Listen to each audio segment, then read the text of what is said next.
Most docks only connect. The ScreenDock shows. Right here I have a ScreenDock from CABLETIME. This is a docking station for a PC or for a laptop. It supports Windows, macOS and Linux, and it has many useful ports available. But it also has a built-in screen.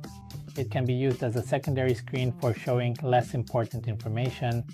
But first, let's unbox it and see what ports it offers. This is the device. As you can see, it is really small, pocket-sized, so it's very good for traveling. On the front we have the screen that can be rotated. On the left side we have the power button, brightness button, a USB 2.0 port, a USB 3.0 port, and it's labeled to indicate that it's a 5 gigabits per second port, since there are many USB 3 standards. It's a useful feature that they label the ports with the speeds they offer. On the back we have a USB-C 5 gigabits per second port, a TF or microSD slot, a host port for connecting to a computer, and 100 watt power delivery, so you can connect a charger to this port and it will charge your laptop. We have an HDMI output with 4K at 60 Hz and a 1 gigabit per second LAN port. And on this side there are no more ports. And in the box at the bottom here we have a USB-C to USB-C cable. But if you need additional cables to connect devices to your hub, CABLETIME has a large selection of cables. For example, they have Ethernet cables, HDMI cables, and USB-C cables available, even magnetic ones. So if you need additional cables for your devices, you can find them on their website. And at the bottom, we have the paperwork, warranty card, and instruction manual. The driver should be available automatically. We don't have to install them manually, and it supports single stream transport SST and multi-stream transport MST for both macOS and Windows. So let's start by connecting it to the Windows computer, and later I will also connect it to the Mac Mini. Let's use the included cable. So let's connect one end to the host port and the other end to the USB-C port on my laptop. When the device is connected, it shows an option to open the app or the PC, or there is a QR code for mobile phones. And on the PC I can see a new USB device, so let's open it. The software is installed. Finish. Let's try reconnecting the device after installing the drivers. We have a connecting signal message. I've installed the drivers and I have the message connecting signal.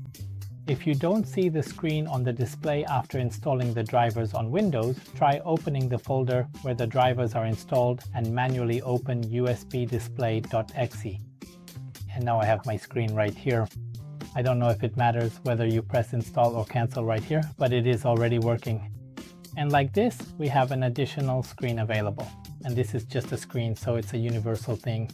You can show anything you want on it, and I will show you a few ideas of what you might want to display on an additional screen. You can use it, for example, to show your music, so you can see what you are listening to, along with the lyrics or any additional information. You could use it as a clock. You will have a nice small clock on your desk. You can use it as a calendar to see the date and what you have planned for today or other days. You can use it to watch videos or podcasts. Now, you are listening to a podcast, but you have a small preview of what is going on when the hosts are showing something. You can use it as a gallery to view your photos. You can use it as a camera preview. You can always have your camera open and see if someone is coming. And you can also use it to watch the stock market, so you are always up to date. You can see the latest changes.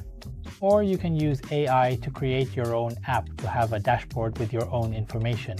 Now with AI, it's not a problem to create your own app or website, so you can easily personalize it to show the things that interest you the most. Let's try it with a Mac Mini to see if it works. After connecting the ScreenDock to the Mac, I can see the program to install. Now let's install it. And now on this screen, I can see the desktop. Now the program is working, and right now it is just working like a secondary display.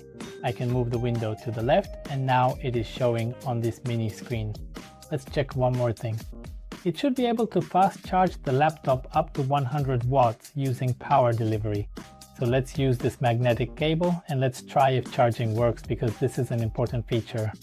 If you have one USB-C port, that's usually where you need a docking station. So you want to connect this station to your laptop, and you want to also charge your laptop by the same cable that the docking station is connected. So let's see if the pass-through fast charging is working. Let's connect one end to the charger and the second end to the 100-watt power delivery port. And I can see that this charger is outputting 83 watts and it is connected only to this docking station. So this energy has to go to the laptop. Now it is working. The laptop is currently charging via pass-through through this docking station. So it's a great idea to add a display to the docking station, because a docking station is something you have on your desk. You have easy access to it. So the additional display doesn't take up any more space than the dock would take on its own. But you can display some important information that you don't want to use your main screen for, but still want easy access to. And you can look at the smaller screen and check something really easily and quickly. And it works with Windows and macOS. When you connect it to your PC, it appears like a classic USB drive and shows you the drivers to install. And after installing the drivers, you can use it as an additional screen. So it's quite an easy installation. You don't need the internet. It's offline, ready to install and built into this device. So an interesting idea. You can find more details in the links in the description. And that's it for today.